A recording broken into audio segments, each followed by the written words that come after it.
Just before we start, I am just going to put this on to no disturb. There we go. And that's us back. I'll introduce Lorna in just a second. There we go. Okay, so thank you everybody for joining us this morning. My name is Jenny Mackay. I'm one of the Digital Skills Development Officers at Education Scotland, and I am joined this morning by Dr. Lorna Gibson, who's the Code Club Programme Manager, and she's going to be taking you through the practical side of this morning's session and talking to you about Code Club and the amazing resources that it can offer you just now, and also when schools return in whatever format that looks like. Lorna, can you just check your mic's okay? If I can find the unmute, yes. There Hi, everyone. Perfect, thanks Lorna. Okay, so this morning we're going to cover computing science within the technologies curriculum and what that looks like, and why it's so important that everybody is engaging with a range of computing science resources, and Code Club is just one of them, but it covers a breadth of the experiences and outcomes that you might want to look at. Lorna is going to talk to you about what Code Club is, where you can access free open source learning resources that can be used in primary and first and second year at secondary. We're also going to talk to you about how to use Scratch, using to code and program algorithms. We're then going to talk to you about how you can create your own Code Club, and Lorna will explain to you what the process for that is and how valuable it can be. And we're then also going to show you some additional links and help that you can access after this session. We'd also like to make you aware we're recording this session, so if you do want to join in along, you can, but if not, you can watch this session. If Scratch is new to you, for example, you might want to just watch, but you can stop and play it back. It'll be available on our YouTube channel shortly after this session. Okay. So this is going to be skills based like many of the other webinars, but we just wanted to really ensure that everybody was aware. So the E's and O's for technologies were updated a few years back, and computing science is crucial from early level right through to fourth and beyond. It plays such an important part, and the Code Club resources that Lorna is going to talk to you about can be used from first level right through to third and potentially fourth, but certainly if you're looking at what resources you can use to teach computing science beyond digital literacy, especially just now, these will cover some of the first level experiences and outcomes, second level, and so on. So you can use these as class materials, and Lorna, I think we've spoken about this. So Code Club originally and is predominantly like a non-class school day resource. However, you might want to have like lunchtime clubs, after school clubs, things like that. However, there's such a wealth of material that you can use these to supplement your learning and teaching materials in the classroom. The packs are fantastic, especially if you're maybe less confident, but I'll leave that side of things to Lorna. But they do cover such an array of these. And why is the computing science being refocused, and why is there such a focus on it? So it applies to so many of the resources that we're already using, and it's just refocusing it and making sure that we're workforce ready. So if in your school, your early years perhaps, or you've got these resources in things like Codapillars, BBots, talk about directional programming, directional language, and it starts to introduce simple algorithms and computational thinking to our young people, which is crucial for the development of so many things. You might also, if you're slightly older pupils, you may be using visual or block-based coding. So that is things like Scratch. If you're using BBC Microbits, you might be using visual block-based coding. So all of these different resources use that. If you've got many drones at home, perhaps you can be using that kind of tool. And then for more advanced pupils, you might be using Python or a similar object-oriented programming language that looks maybe more like the ones that you maybe see if you've seen like programs on TV and like the bit in the background of the Matrix and things like that. If you're less familiar, I always describe it that way. But again, it's how everything in our environment works that is in any way plugged in and digital. So, you know, it's really important for our young people to have an understanding of that. So, and again, not just the tools I spoke about, but these are just some of them that you might have around that young people have. And it's not just about having a physical resource where what Lorna's going to show you can all be done online. You don't need to purchase anything, do anything. And a lot of these resources have free apps, or you can use like online tools, for example, the BBC Maker Code stuff from Microsoft, etc. And I'm not going to go on about this one, but if you are looking at this and you want to share some stats with your young people and you're looking to develop an understanding with them of why computing science is so important, these are some statistics. But again, this is a skills-based webinar, so I just wanted to make sure that you know that these are in the presentation, and the presentation is available in the file site of the Teamspace. Also, computing science, like I said, it plays such an important part in so many things that we may not necessarily think straight about, but we may be using and be in our news or in our environment. So again, giving our young people the skills to use computing science means that we're opening lots of doors for them to be able to enter careers in the future and develop the workforce of the future and open their pathways. So, as I've mentioned, we're going to be looking at coding, and we're going to focus on Scratch today. For anybody who is new to Scratch, you might just, as I said, want to watch along. If you've maybe used Scratch before and you want to code along with Lorna, and you maybe have a different additional device, or you want to minimize your screen, that is the website that you can go to. So scratch.mit.edu. It's MIT, but a primary background used to always say MIT. Also, just to highlight to you, when you're on there, there are ways that you can create accounts and things like that. We would make sure that you ask your local authority about the process for creating accounts. They might have a data sharing process in place. However, you do not need one if you're just logging on and using it, and you can download and save your activity. So again, if your young people want to send you resources on their Google Classroom or on their team that they've made, they can save it without having an account made. You don't need to have an account, and you would access that just through that create button at the top that allows you to basically click and play. But again, that then allows you to create your algorithms, create your program, and as I've said, save it. Also, to highlight on this website, you'll see in the center of the console, there's a bit that explains a little bit about Scratch for you further, a bit that you can share with parents, and a section specifically for teachers. And we are going to share some, like I say, additional resources at the end. Okay, so last thing I'm going to say about Scratch is, if you've got, obviously equity is an issue for all of us to consider when we're sharing resources out, and that's why, again, like I say, these resources are free that Lorna's shown you. It's brilliant to engage with them, but Scratch can be used on a multitude of devices, from phones, works best in landscape, but you are better on tablets or laptops or desktop devices. But it is compatible with everything now, so it's a really flexible tool that you can share out. Okay, so Lorna, over to you. Thanks, Jenny, and thanks, Susan, for having me along today. And very nice to virtually meet everybody else who's on this call. I'm going to give you a very quick summary of what Code Club is before we get started, just for anybody who is not familiar with Code Club or would like a quick recap. Code Club is an international network of free coding clubs for young people aged between 9 and 13. And the important thing here to note is that there's nothing particularly prescriptive about Code Club. 9 to 13 is the age range that the resources are aimed at. But certainly I know many educators who use the resources out with those age ranges, particularly, sub 9, and,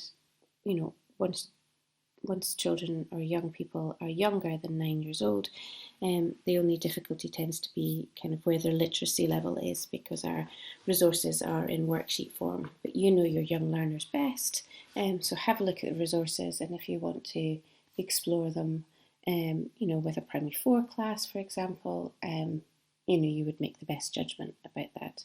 But there's nothing particularly prescriptive. We're open for people being able to use them.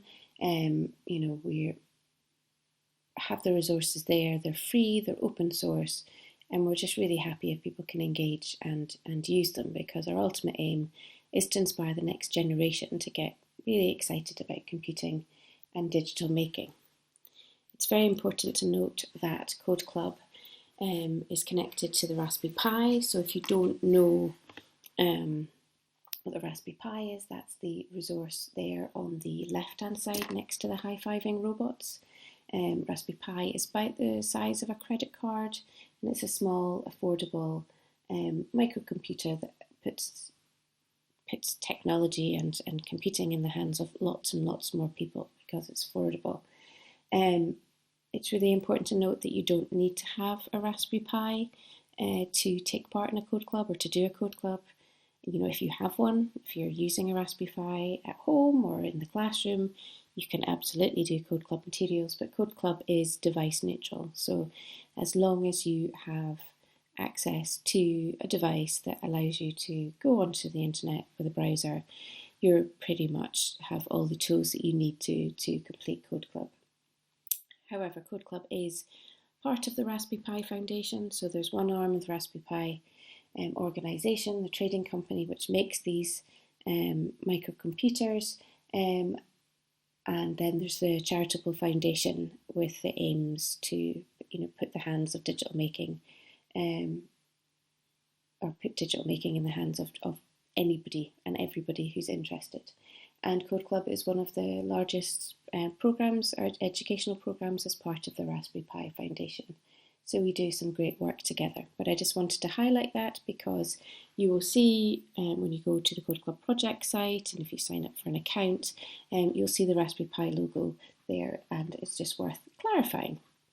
So if we get ready for the demo, which I'll just get the right slides up now.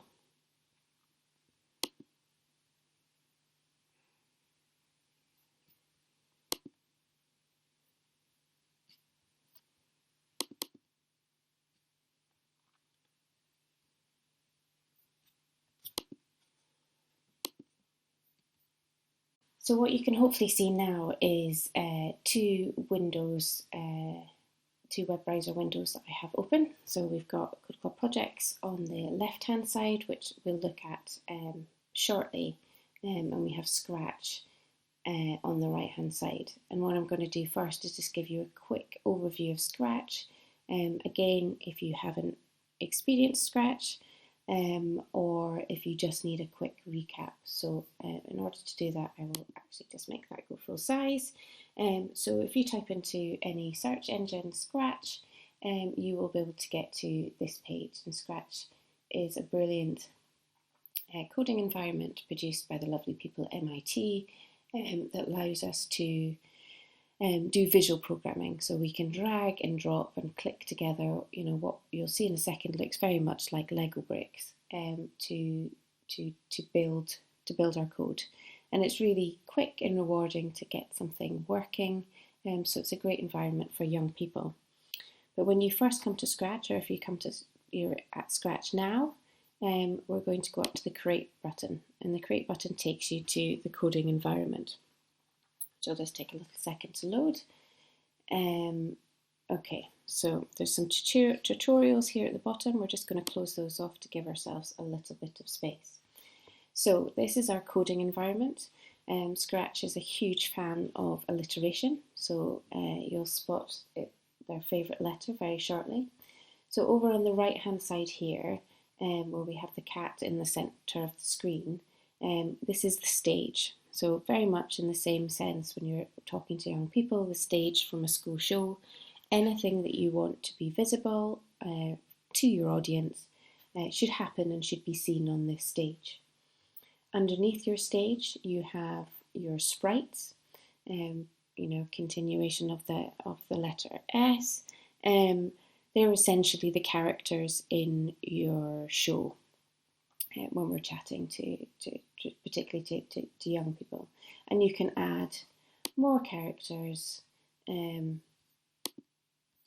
your show, and it works like that. And you'll always know when you're building the code for each of those characters, there's a tiny little thing here in the background which allows you to see which character you're in, which is very helpful. So each of your sprites, each of your characters will get a script. The same way as in a school show, they'll get a series of directions and potentially lines and a series of instructions so that they can act out what you want them to act out into the show. And where, we'll just get rid of the beach ball now, and where those instructions appear is here. But very helpfully for Scratch, they have all the instructions ready for you to use. So there's this big long line of instructions here in this sandbox, and you can see them grouped down the left hand side in different colours. So if you're looking for things to do with sound, they're pink. If you're looking for, once you come to build variables, they're orange. Things about moving are blue. So I'll give you a very quick example, an introduction, before we start our coding activity today. So one of the most popular and the most typical bits of code here is in the events section, and that's one said when green flag clicked. So basically, when we press go at the start of the program. And we're writing some code at the moment for Scratch Cat. There's Scratch Cat, so we're going to let's see if we can move the cat. And this is a typical kind of starting thing I would do with young learners that come to my code club. So we've got 2 bits of code. It's taken us a few seconds. If we press the green flag, we've run our code, although not particularly rewarding. I'm not sure how clear that is to everybody. The cat does move, but 10 steps in the coding environment is, pretty much 10 pixels. So that's not very exciting. So we can use one of my favourite bits of code, which is a forever loop, and we'll put that there. And what we'll do is we'll put that around the arms there. So the forever loop kind of wraps its arms around the code that it's going to do forever. So if we press start now, we can have a look, and there the cat runs off down the road. So that's great. It moved a lot more, although we do want the cat to remain in the stage. So there's another bit of favourite code that I have that is called, it's inside motions here, and it's called if on edge bounce. And it basically does what you would expect. It says, if you hit the edge of the screen, bounce back and stay within the realms of the screen.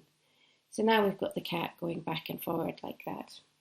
Now, it really depends on your particular young learners. Lots of them do like the cat to run in their head. Apparently that happens in some places. They see that live in the wild. But if they do want to fix that, then what we can do is, let's just stop that so it's not flashing so much.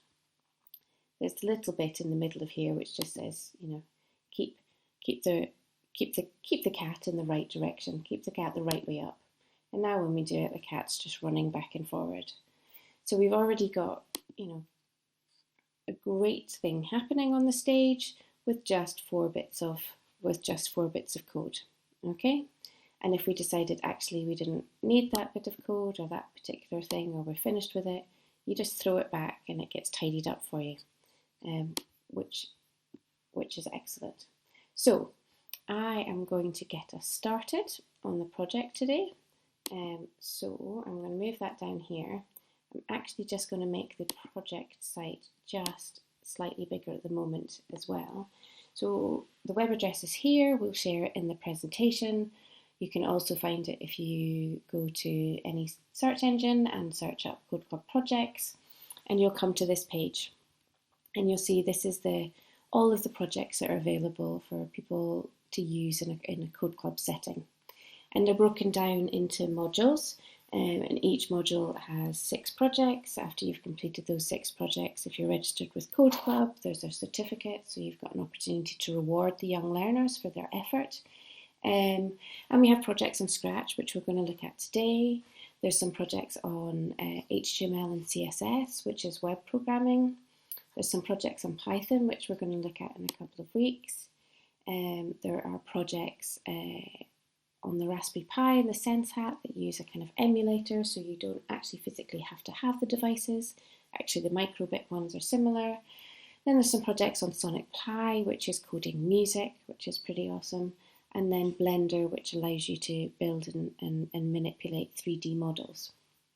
So we're going to start with Scratch. I'm picking a project in Module 1. I have decided slightly with participation from my children that are home, and we were looking at the projects the other day. They're in preparation for the session. We are going to look at the Ghostbusters session, but we're going to do Ghostbusters with a twist, so you can bear with me. So we select the project, and what always happens at the beginning of each project is there's an opportunity to play an example of the project to see what you're aiming for, to see what you're working for, what the learning outcome will be. So this game is kind of like the science reaction game that you would get in a science centre or in a museum, in the National Museum for Scotland, where there's, in that instance, there's flashing lights, and it's how quickly can you hit those. This has characters pop up, and it's a reaction time to see how quickly you can collect them in a given period of time. Underneath the introduction slide, the introduction game, there is various bits of information for educators and things like that. So you can look at them if you want to, see a completed version of the project, because that's useful. You want to understand what learning plans, learning outcomes. In this one, we're going to be adding a variable, which is a new thing. It's important to note that the Code Club curriculum is a progressive curriculum, so each project done in succession builds on the skills from the previous project, which is brilliant. Mostly the young people don't need to look at these bits, and when they're ready, they know what they're going to make.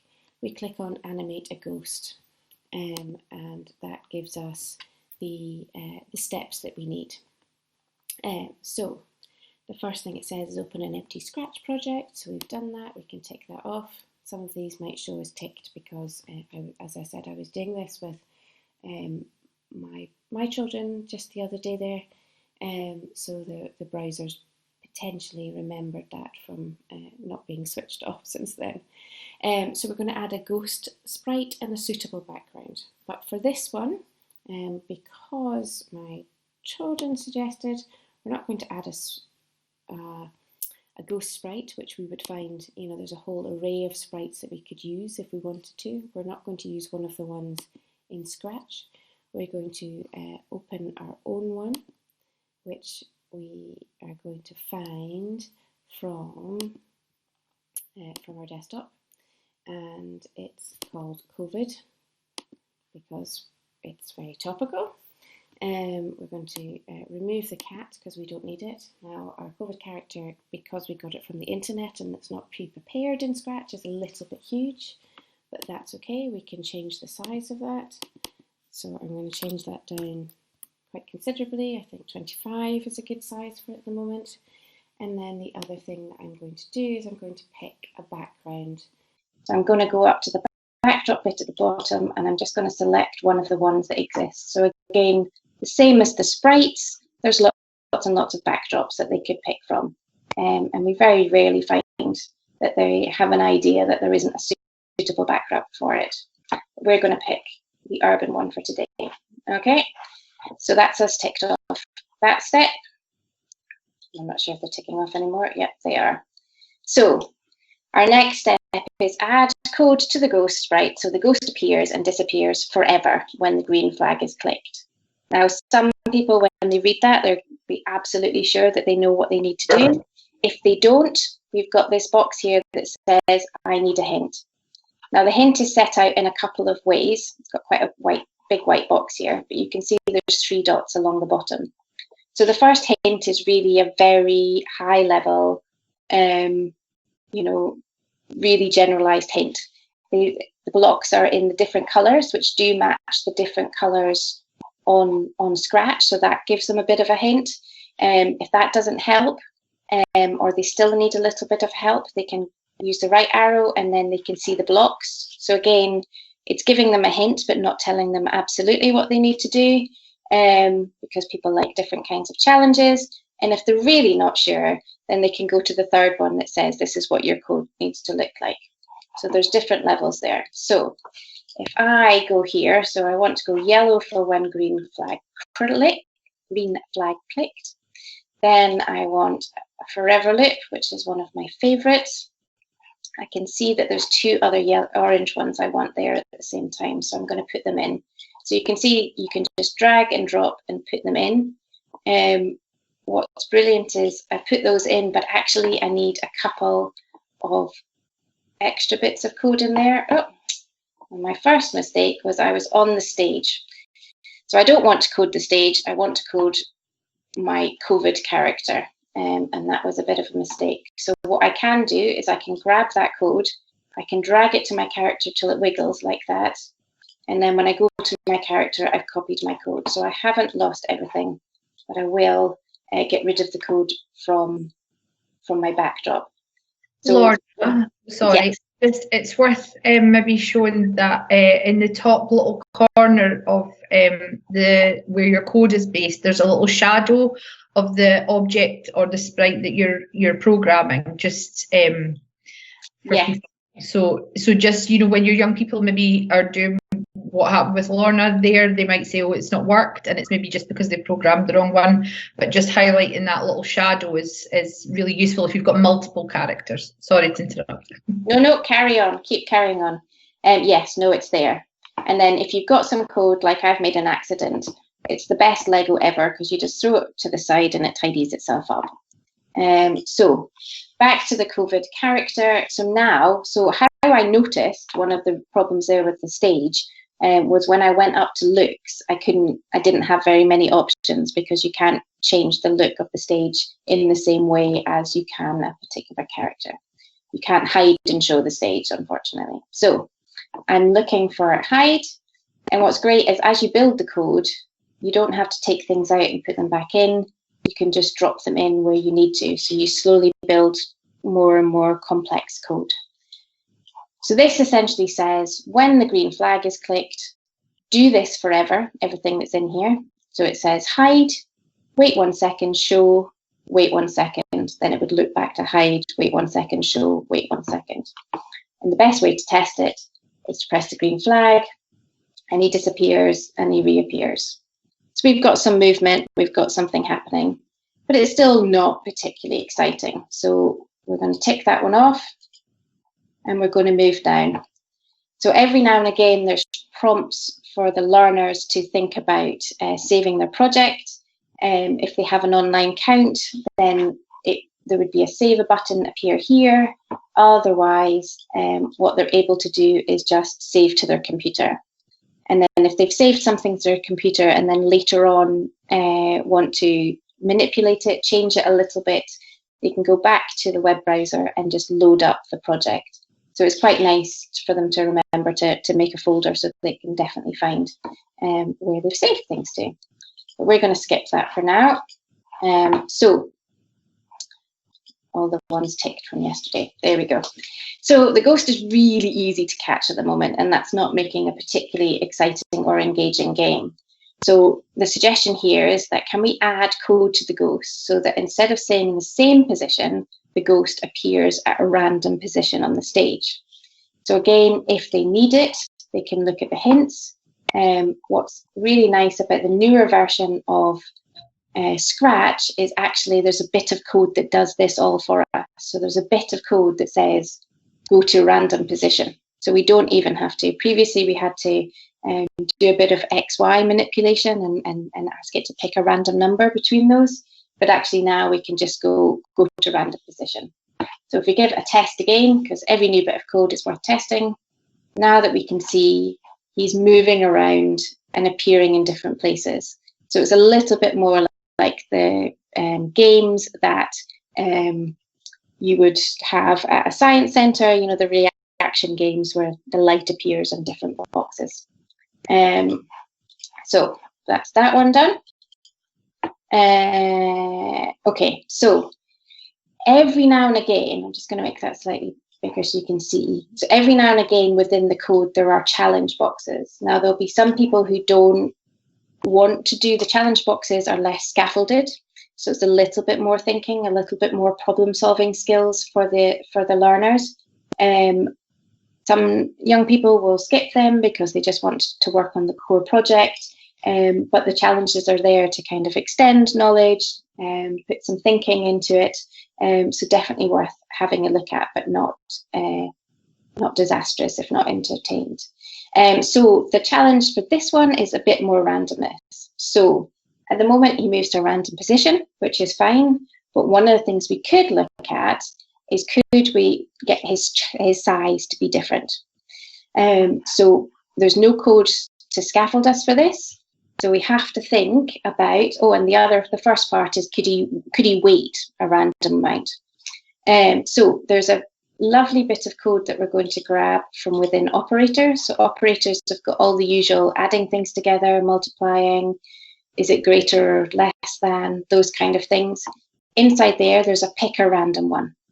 So I'm going to go and replace, so you can basically just take it and replace the one. So rather than waiting 1 second, I'm going to get it to wait between, wrong keyboard, 0.5 and 3 seconds.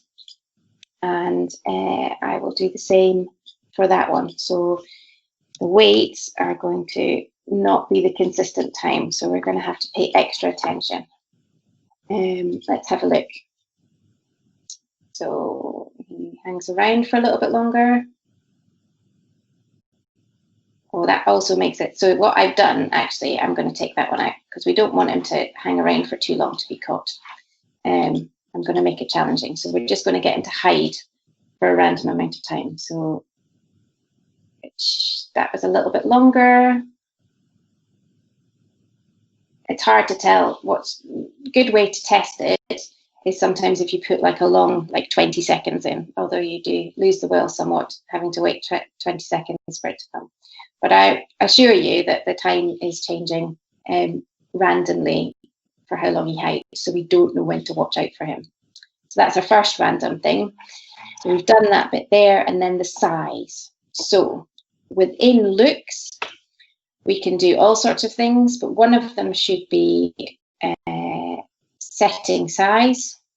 So set size, and it's done in percentage. So set size to 100%. Now, what I did at the beginning, I'm just going to put that in there. The image, because I imported an image, my image was too big anyway. So my maximum size is 25 at the moment, and I don't think it should be any bigger. So when I put the random thing is, I'm not going to go between 100% because that would just be too much. So 25%. So is one going to be too tiny? We'll give it a try. Oh, 25 didn't change. Why didn't 25 change? There we go. So let's see if he appears at different sizes. Now, one, he might be too tiny to see. He was quite tiny that time. It's slightly smaller.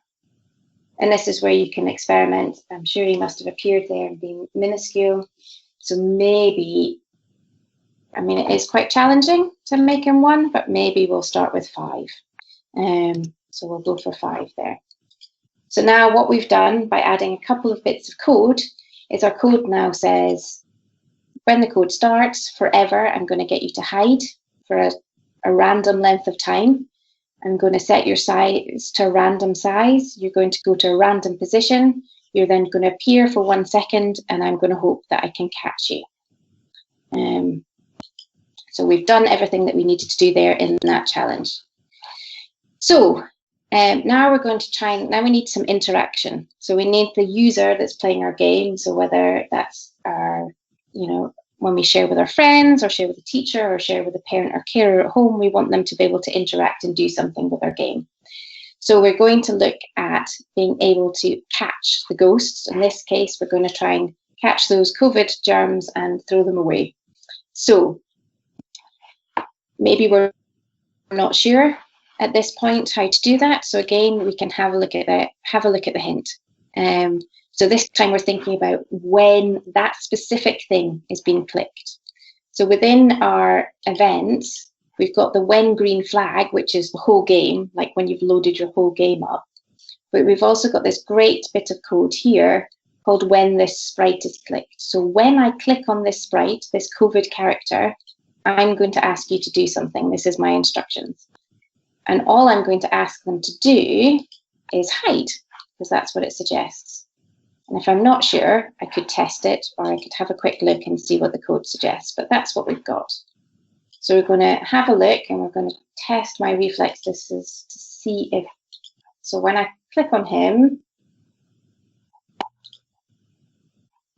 he disappears. Now, he randomly disappears after 1 second anyway, so it's difficult for you to believe that potentially that's happening. So the next stage, I think, will be to add a sound. There we go, challenge, add a sound. So just in the same way as there's lots and lots of characters within Scratch and lots of backdrops, there are also lots and lots of sounds for the young learners to add in. So you go to sounds, it looks a bit blank there, but right down the bottom, in the same way as the other ones down the bottom, we can go to the library. So we're going to pick, let's pick an effect. That probably sounds a bit better. And we can play the different ones if we want to try them.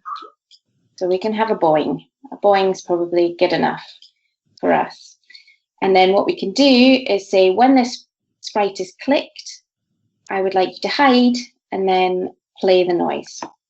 And that's a good way of actually testing whether we're managing to catch it. So let's have a look. Oh, not good.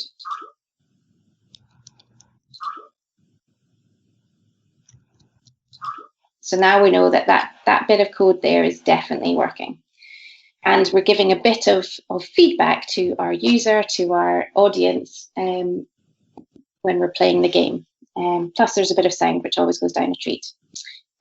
Great, so we've added that. Now, in order to make it a good game, all good games have scores. So this is an opportunity now for us to add a score. So we've got the code here at the top, which is all about moving it around. We've got the code here, which is about what happens when we click on it. And now we're going to start thinking about a score. So any of the big concepts in Scratch, like adding a score, adding a timer, it's a slightly different icon on the instructions, and it gives it an eye because it doesn't give you the specific instructions. So it won't tell you the right score name, it'll talk you through the concept. So it is scaffolded. The example here is for speed, but children, young learners working through the Code Club program will have done a score already, potentially, so they can use this alongside for some help. But basically, let's close that off for now. We go to variables. So variables, in sense, for anybody to think about it. Some people are quite concerned with, what is a variable? How would I describe it? A variable is essentially a box that you store some information and then you put back up on the shelf. And when you want that information, you bring it back and you have a look. It's essentially a container or a box. We're going to make a new variable, and we're going to call our variable score, because that's what we've suggested. There.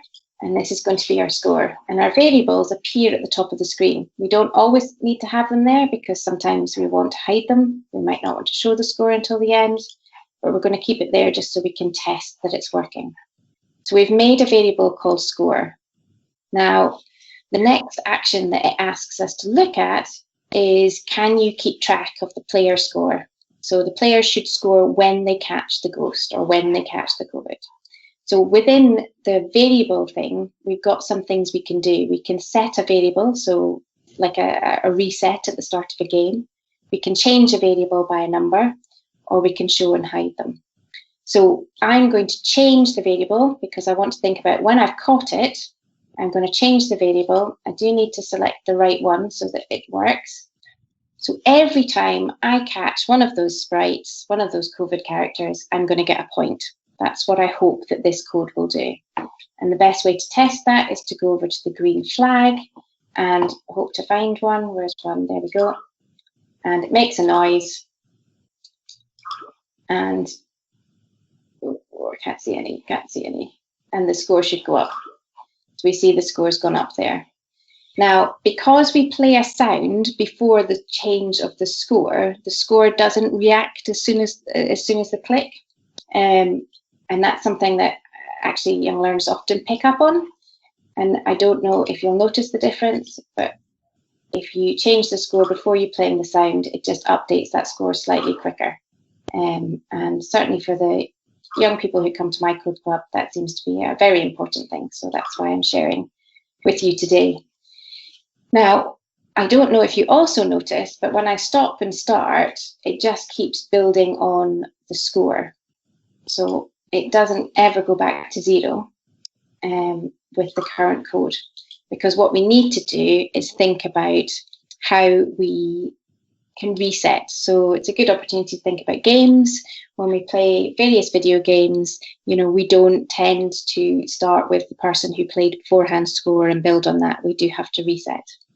Because the reset is for the whole game, we tend to tell young people coming to Code Club that the whole game information, the things about the whole game, should be on the backdrop. So this is the COVID character, that's all of his instructions, but we're going to go and click on the backdrop, which is on the right-hand side, and we're going to give some whole game instructions.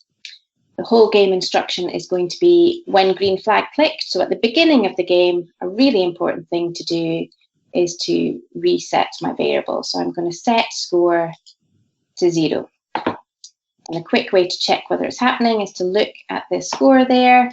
And when we press green flag, it goes to 0. We get a couple of points from, and then when we press the green flag again, it goes back to 0. So that's what we want, because we want to have a bit of competition and see whether we can get, you know, can certainly I have 2 boys at home and they would be wanting to see who got the best score. And in fact did last night when we were having a play. So that's us tick this one off. So if we needed help, we can have a look at the help section, but we didn't need help. We had a look and we worked it out ourselves. And then the final thing, just to make this game a little bit more exciting, is a bit of impending doom. We're going to have a timer, so we're not going to be able to play this unrestricted. We're going to have a timer. In order to have a timer, we do need to make a new variable, but we know how to do that now. So we're going to go to make a variable. We're going to call it time. And so now we've got 2 variables there, and we can see them. Now we can move them around the stage. Sometimes it's nice to move them over like that. And what we're going to do is we are going to, sorry, we've got all these ones ticked. I should have ticked that. Is the timer is also for the whole game. Okay, so that's where we're going to put the code for the timer. But I'm feeling like the timer's a bit tricky. So I'm going to ask for some hints.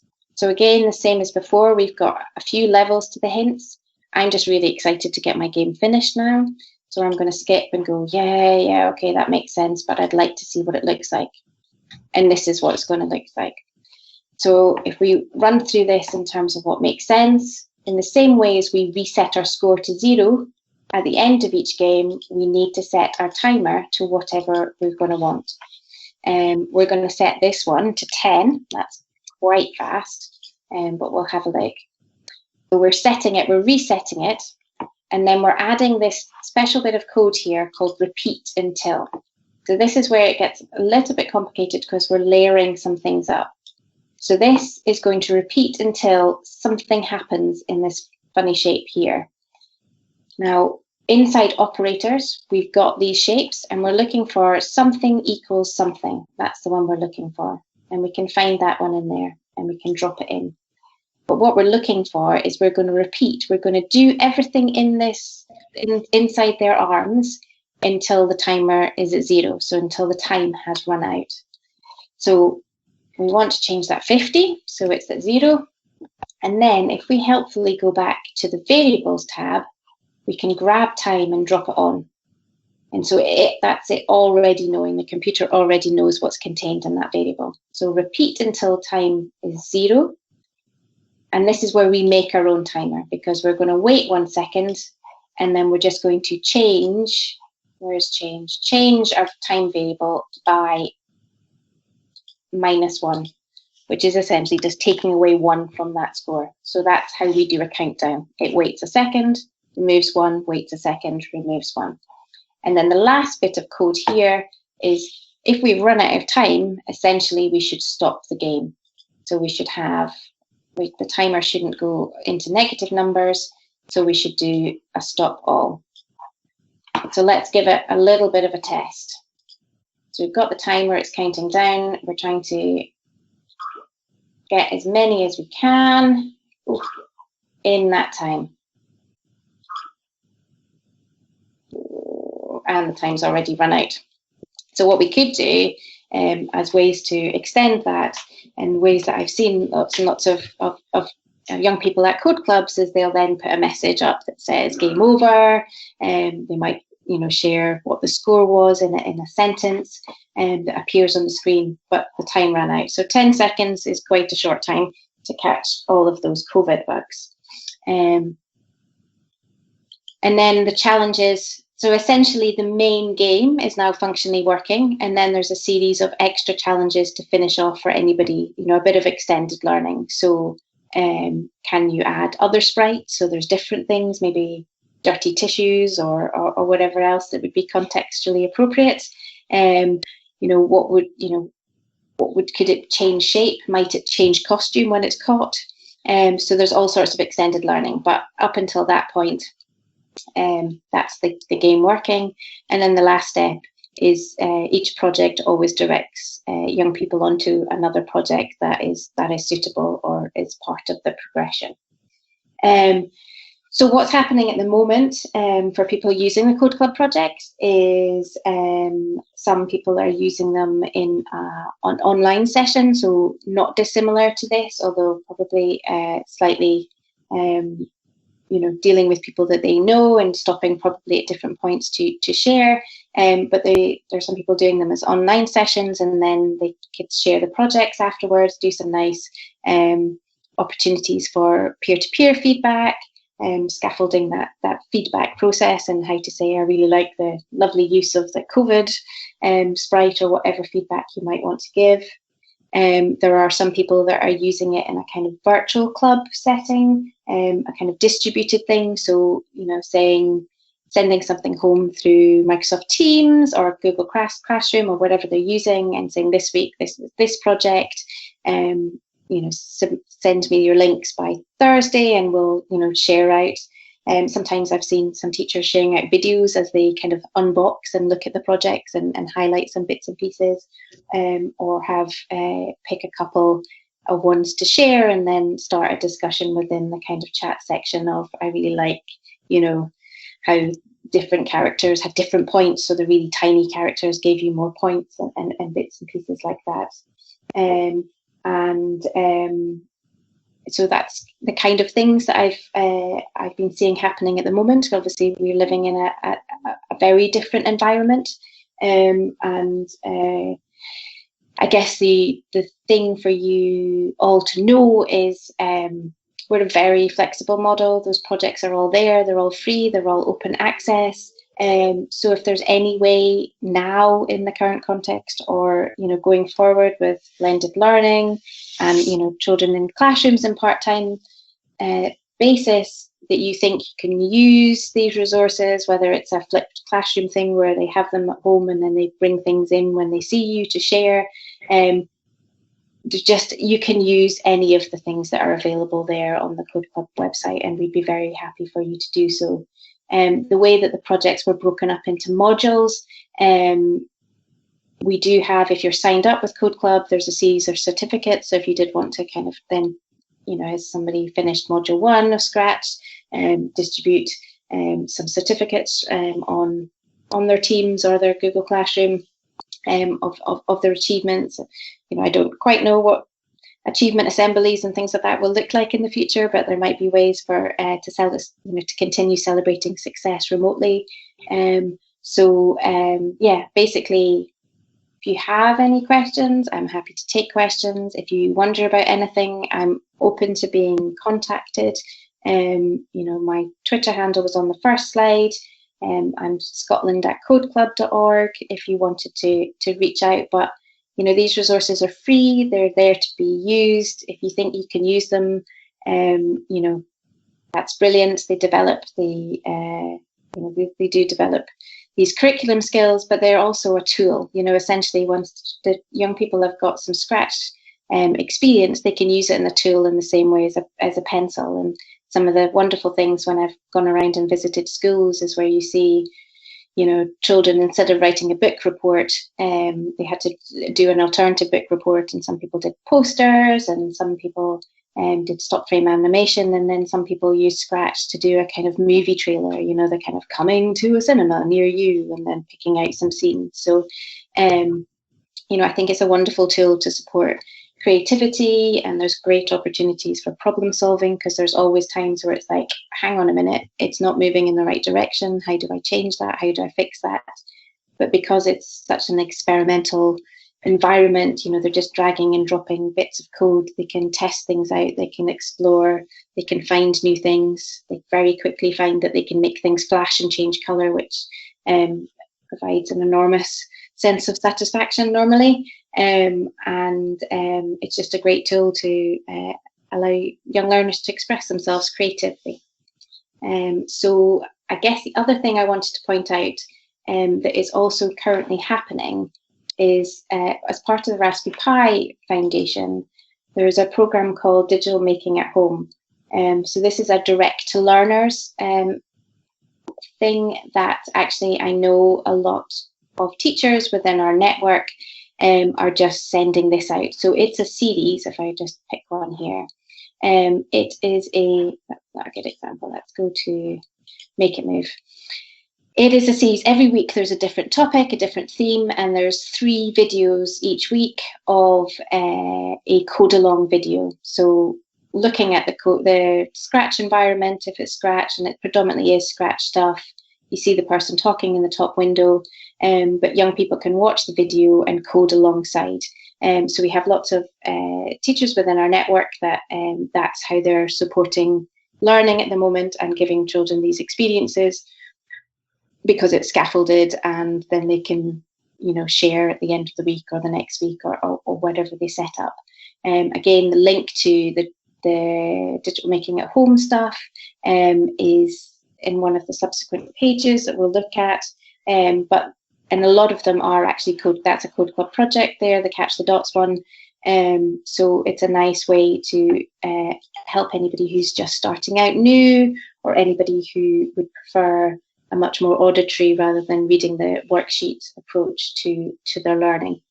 So that's another option. And if nothing else, it's an option for you to send out to parents and say there's something to engage with if you are not doing it as part of the schoolwork being sent out. So hopefully that all makes sense. And I'm going to let Jenny, do I need to press something, or can you take control? You can take control. Awesome. I think I'm just taking control now. There you go. Okay, so thank you so much to Lorna for that, and I hope everybody's found that useful. Some people were asking what age and stage that resource that you were showing, the pack of the project that you were looking at, and I was saying that I've used that with P4, where I kind of did it as a more structured one, and then more senior pupils more independently. But those resources that you're showing for the most recent resources you just demonstrated would be a great way, again, if you wanted to share something out immediately and the pupil can self direct themselves through it. That's a great way. So we've covered computing science within the technologies. We've spoken about what Code Club is, and Lorna has shown you the open source learning resources. We've looked at how we code with Scratch and how you can create algorithms, programs. And as Lorna said, it's not just about it doing something functional. It can be really creative and fun, and kids love making like mummy movies and zombie movies and things like that. And there's loads of ways you can make something practical, a game or an animation, as she said, or use themselves, a video of themselves, and animate the background using programming skills. So we've all spoken about how you could possibly create a code club a little bit, and now on to next steps and help.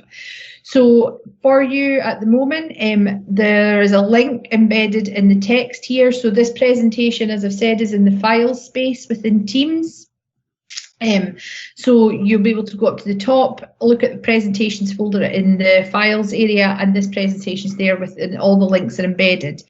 This is the site where Lorna got her project from, and the training and resources that are all in there. And if you want to create your own club, or even if you feel you'd really like to host a club or run some sort of a club in the future, then you can also use the Get Involved tool. It's a really fantastic place. Also, just to highlight to you again, this is embedded with a link, but this is the Scratch Ed site, which is run by MIT out of Harvard. It's a really useful place to go for resources, ideas, to hear how else people are using resources. It is based in America, so some things would need to be transferred over, but I used to find it really useful. There's also really lots of fantastic resources to reduce your workload and that you might be interested in sharing out from there. Lorna has added a lot of links that should just appear on your screen now. So these are the links to the project, the teacher account. Again, if you are creating an account, just ensure you're using your Glow account and follow your local authority's guidance. The Digital Making at Home, fantastic resources that are being shared through the Raspberry Pi Foundation. And then if you want to create your own event, at the bottom there's the Teaching Computing website link, which is an English-based curriculum resource, but again has lots of really useful, interesting ideas, resources just for some more places to go. As many of you will know, we have our National Technologies Glow community in Glow. So again, for some extension, we are also looking at computational thinking, and Barefoot are doing a webinar next week, as well as another one with Lorna. So if you're ready to move on from scratch, if you think, I've got this, I'm wanting to do something next steps, that our next webinar with Lorna is next week. But you can also go onto our National Technologies site, and our PLC site has all of these links and resources available for you.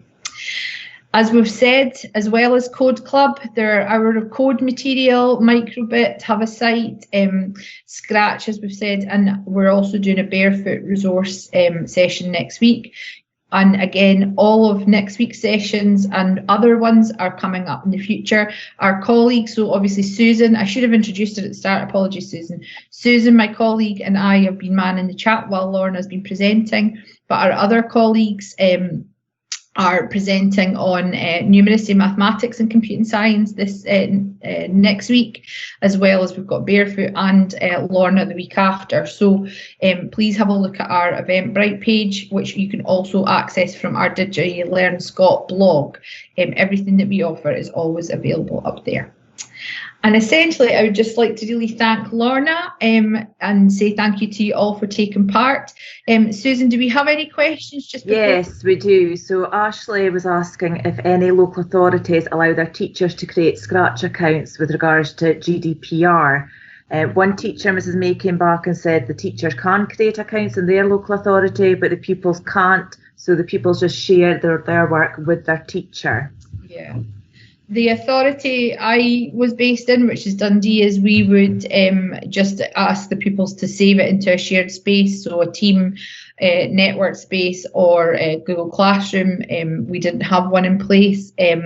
Each authority is really unique, unfortunately, Ashley. So if people want to comment in the chat space or in the team, it would be maybe really useful for people to link up and see if you are looking at it from a local authority point of view who's got a GDPR, DPIA. That's a lot of letters for this time in the morning, close to lunchtime. Is there any other questions, Susan? No, that was the only question. I would like to highlight that I've added a very, very short survey, an evaluation into the chat, and it'll just take you about 1 minute to fill in, but we really appreciate some feedback, and that'll help us with planning any further webinars. That's great. So as Susan said, we'd be grateful if you could do that chat. I'd really like to thank Lorna for joining us and presenting today from Code Club. Also to Susan for helping out in the chat, and for you all giving up your morning on for what seems like most people have been saying it's a sunny morning where they are. So we really do appreciate you joining in. If you have enjoyed the session and found it useful, please give us the feedback. If you'd like to see new things, use the evaluation, and also please bear in mind Lorna's back next week, or the week after rather. Sorry Lorna, I keep giving you an extra week. So, Lorna, I always love going to sessions that Lorna runs. So I'm really grateful to be able to do this one with her. So I'm sure you would find it useful. Even if you're not maybe ready for moving on from scratch, it's maybe good to just have an eye on where your young people can go next in a really accessible way. Thank you so much to everybody. When you feel like if you've got any more questions, please use the chat or the raise your hand feature and we'll come back to you. You could always unmute your mic as well if you want. If you've got any questions, pop them in there. And if not, please hover in the centre of your screen if you're on a laptop and click the red hang up button when you want to end the call. If you're on a tablet, please just tap the hang up button. Thank you all very much. Lots of excitement in the chat, I think. Lorna, you're going to